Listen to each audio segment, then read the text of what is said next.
哦，怎么有？下班给你别嘛嘞？ရေရီယာခြေချင်းလို့ပါဆရာ 哦，ရပါတယ်ရပါတယ် ကျမညီမရဲ့သားလေးကဆောင်းမွေးကြထားလို့အဲ့ဒါကလေးကိုကန်ညံ့နေပြအောင်လို့ရေရီယာခြေချင်းတာပါဆရာ 哦，ဟုတ်ပြီဟုတ်ပြီခလေးရောမပါဘူးလား ကလေးတော့မပါဘူးဆရာ ဟုတ်လား ဒါတော့ကျမရဲ့ညီမပါသူ့သားလေးအတွက်ရေရီယာခြေချင်းတာပါဆရာ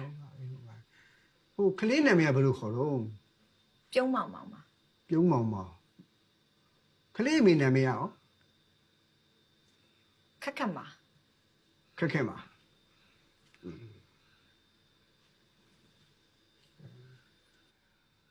ဩ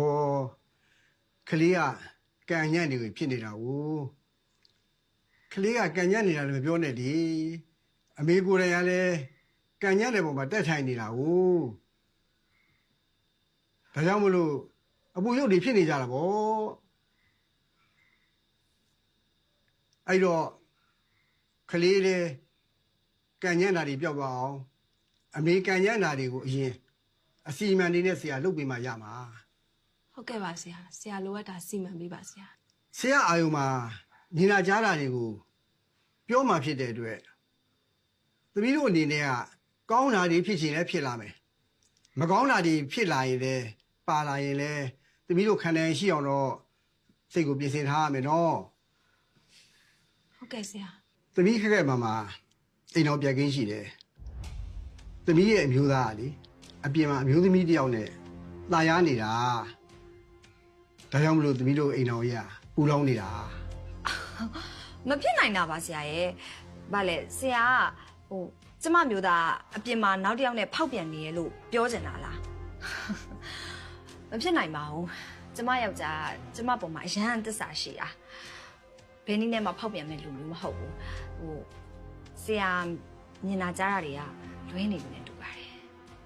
ဆရာမမားပါဘူးသမီးရဲ့အမျိုးသားမှာနောက်ထပ်တွေ့တာစရာအမျိုးသမီးတစ်ယောက်ရှိနေတယ်အဲ့ဒီသမီးတို့အိမ်တော်ကြီးမပြိုကွဲခြင်းဆရာစကားကိုနားထောင်ပါလက်ခံပါယုံကြည်တာဒါပဲဆရာပြောချင်တယ် ဆရာရဲ့မဖြစ်နိုင်တာကိုဟောနေမှာတော့ဘသူကယုံကြည်ပေးပြီးလက်ခံပေးလို့ရမှာလဲမဆရာဟောနေရတဲ့ကမှလည်းမဟုတ်ဘူးစက်မမင်းနေတော့ပြန်မယ် ညီမလေးဆရာကဘယ်လိုပြောလိုက်တာလဲကိုမိုးတင်မောတက်မဲ့ကိစ္စမှာအဆဆရရအဆင်ပြေအောင်ဆရာကပဲစီမံပေးခဲ့တာဆရာပြောတာကိုနားထောင်မှခက်ပါရဲ့ နားမထောင်နိုင်ပါဘူးဟောနေရတဲ့ဟုတ်မှာမဟုတ်တာမနားထောင်ခြင်းလည်းမပဲနားထောင်ခက်မှပြန်တော့မယ်